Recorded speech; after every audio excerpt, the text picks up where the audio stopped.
There is very little جو ہم اس کے بارے میں بولیں. ایسا تو خیر مجھے نہیں لگتا کہ یہ پہلا واقعہ ہے ایسا. کئی جگہوں پہ اس سے پہلے بھی ایسی کوششیں کی گئی ہیں. اور جہاں تک ہمارا سوال ہے, ہم تو اپنے عوام جموں کشمیر کے لوگوں کی, ان کے مسائل کی, ان کی امنگوں کی ترجمانی کرتے رہیں گے. اس سے زیادہ اس میں ہم کو کچھ بولا نہیں. آج آپ کی میٹنگ آپ لوگوں نے بلائی تھی, کیا کچھ رد عمل رہا ہے اس میٹنگ کا؟ دیکھیے, آپ کو پتہ ہوگا کہ دلی میں جو 24 تاریخ کو پرائم منسٹر نے ایک آل پارٹی میٹنگ بلائی تھی, وہاں سے واپس آنے کے بعد محبوبہ مفتی صاحبہ نے اپنے جو پارٹی کے سینئر لیڈران ہیں ان سے بات چیت کا ایک سلسلہ شروع کیا, جس میں جو ابھی کی جموں کشمیر میں صورتحال ہے اس کو لے کے تبادلہ خیال ہو رہا ہے, اور ساتھ ہی جو تنظیمی امور ہیں اس پہ بھی بات چیت ہو رہی. چند ایک دن پہلے ایسی ایک میٹنگ یہاں پہ منعقد ہوئی تھی جس میں پارٹی کے کچھ سینئر لیڈران نے شرکت کی تھی.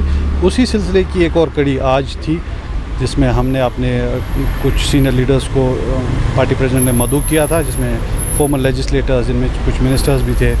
اس کے علاوہ جو ڈسٹرکٹ پریزیڈنٹ صاحبان ہیں یا پارٹی کے ترجمان جو ہیں وہ انہوں نے اس میں شرکت کی, اور جو ابھی کی صورتحال ہے جموں کشمیر میں اس پہ تبادلہ خیال ہوا, اور ساتھ ہی جو تنظیمی امور ہیں, جو پارٹی افیئرس ہیں, ان کو لے کر بھی بات چیت ہوئی. نہیں, وہ تو سوال ہی پیدا نہیں ہوتا. PAGD ایک امید ہے جموں کشمیر کے عوام کی, جو کہ پریشانیوں سے دو چار ہیں, اور جموں کشمیر کے عوام کی اور ان کے حقوق کی ترجمانی کے لیے ایک آرگنائزیشن ہے.